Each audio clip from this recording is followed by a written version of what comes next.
let us discuss about glomus tumor. What is this glomus tumor? As the name itself indicates, it is the tumor of glomus cells, right? It is the tumor of is a tumor arising from glomus cells. Where are these glomus cells present in the ear? In the ear, these glomus cells are present at two sides. Are present at two sides. These are the first site is dome of jugular bulb. Dome of jugular jugular bulb. Second one is second place is on the promontory. On the promontory. Okay. So if the tumor arises from glomus cells present in the dome of jugular bulb, then that tumor is called glomus jugulare. Glomus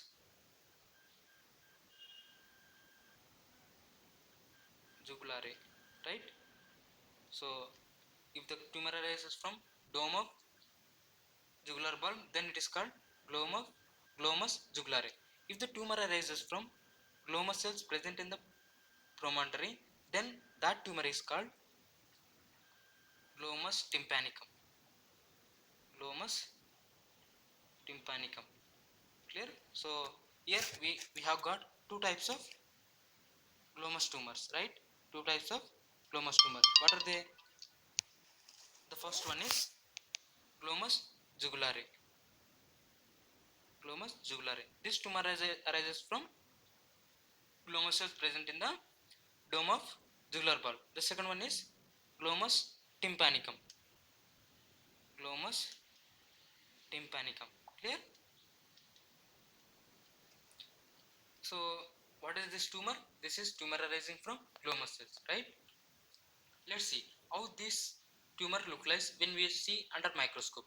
When you see under microscope, we'll see epithelial cells.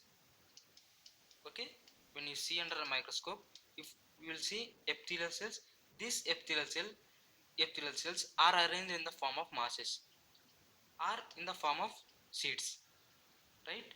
So when you see under microscope, you'll see epithelial cells. These epithelial cells are arranged in the form of seeds or masses. If you take individual cell, these cells have large nuclei. These cells have large nuclei and granular cytoplasm. Granular cytoplasm. Okay, and this glomus tumor, it is seen in the age group of 40 to 50 years. It is seen in the age group of 40 to 50 years, right? This is slow growing tumor.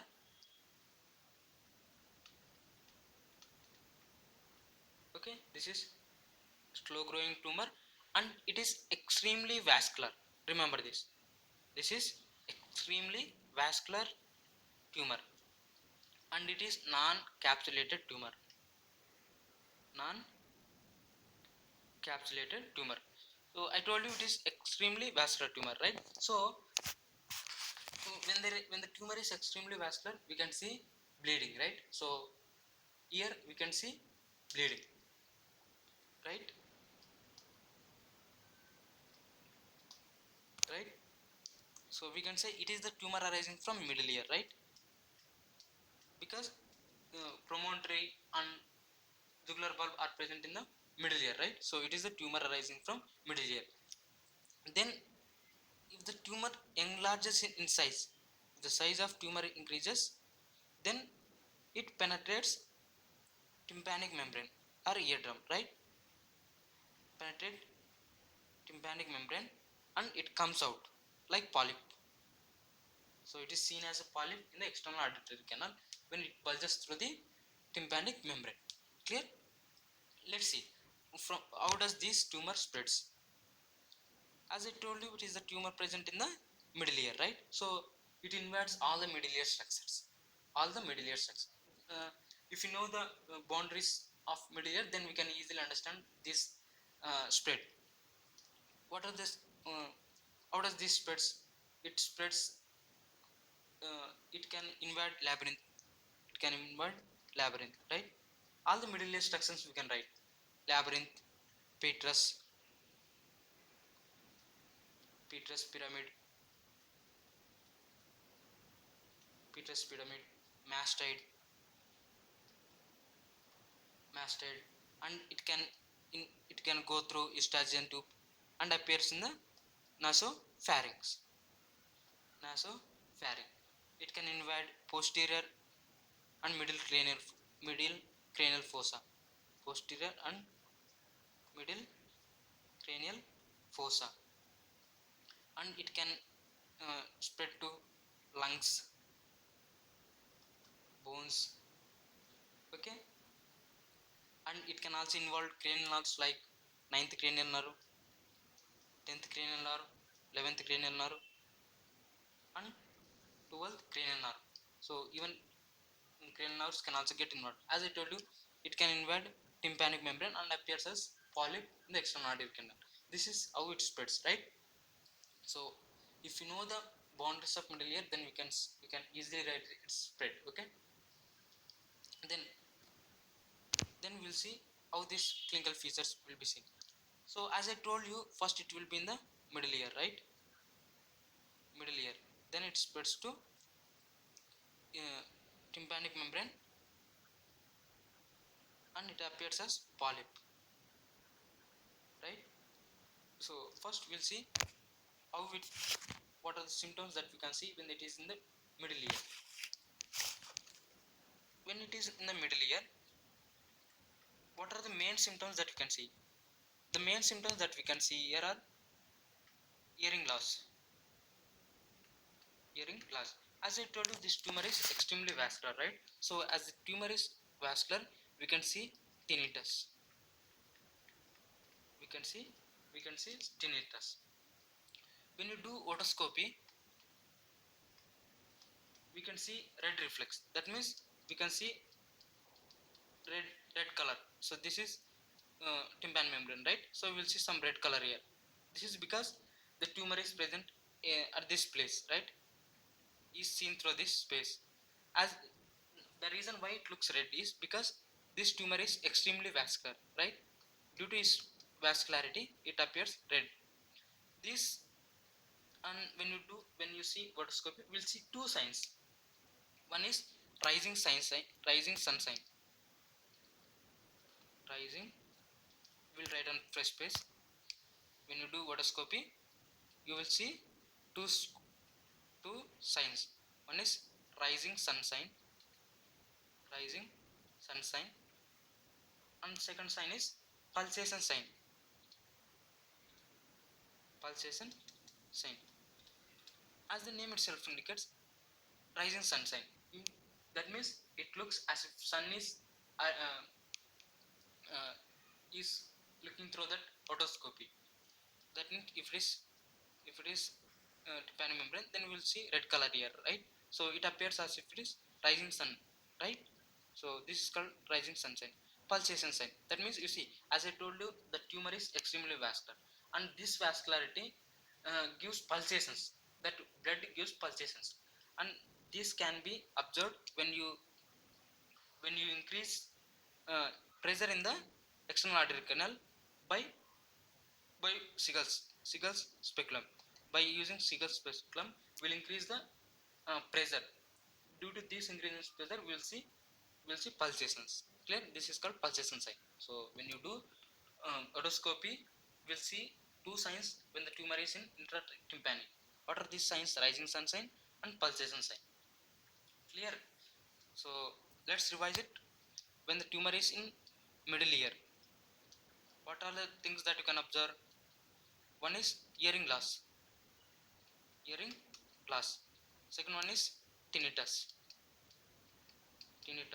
Third one is uh, rising sun sign. And the next sign is pulsation sign.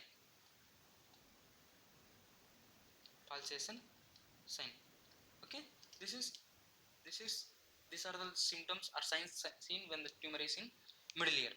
Now the tumor increases in size and it ruptures tympanic membrane and appears as polyp. Now what are the symptoms that you can see? when the tumor is seen as polyp in the external artery canal. When the tumor is in external canal in the form of polyp, as I told you, it is extremely vascular, right? So what we see is bleeding. We'll see bleeding. We'll see bleeding, and as there is bleeding, we'll see dizziness. We'll see dizziness. We'll also see vertigo, facial paralysis, right? So if there are any secondary infections, then what we will see is otorrhea. Due to these secondary infections, we will see otorrhea. Clear? Okay. When you see external artery canal, you will see vascular polyp. Vascular polyp. When you see external artery canal, you will see the presence of vascular polyp. Clear? So when the tumor is in the form of polyp, what you see is bleeding, then facial paralysis, vertigo, dizziness. If there are any secondary infections, then we'll see otorrhea. Clear? These are the symptoms seen when the tumor is in external artery canal in the form of polyp, right? Then what are the cranial nerves that we see in this glomus tumor? The cranial nerves that are involved are from 9th to 12th cranial nerves.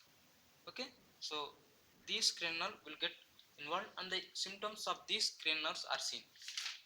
Clear? Then as this tumor is vascular, when you place stethoscope unmastered, what you see is audible bruit. You will hear audible bruit. Clear? So these are the symptoms and signs, but there is last one important point that you have to remember. That important point is called rule of 10. Rule of 10. What is this rule of 10?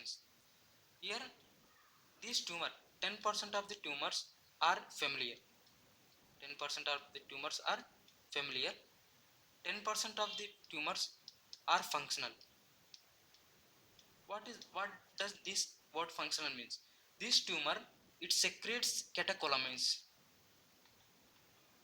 Catecholamines. Clear? This tumor, this glomus tumor, it secretes catecholamines, and these catecholamines will give some symptoms. Clear?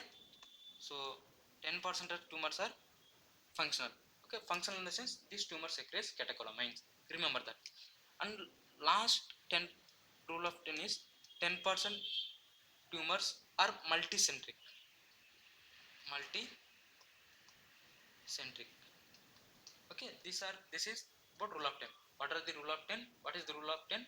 10% tumors are familial, 10% tumors are functional, and 10% tumors are multicentric, right? This is about signs and symptoms. Next, how will you diagnose the case? I will diagnose the case. We'll do CT scan, we'll do MRI scan, we'll do 4 vessel angiography, 4 vessel angiography, we'll do brain perforation test, brain perfusion and flow studies, and we'll do embolization. This embolization is because we want, before doing surgery, we want to prevent hemorrhage, right? In order to reduce hemorrhage during the surgery, we'll do embolization of that feeding vessels, so that there will be low or reduce hemorrhage during surgery. Okay, we'll do this before 2 days of surgery. Before 2 days of surgery, right?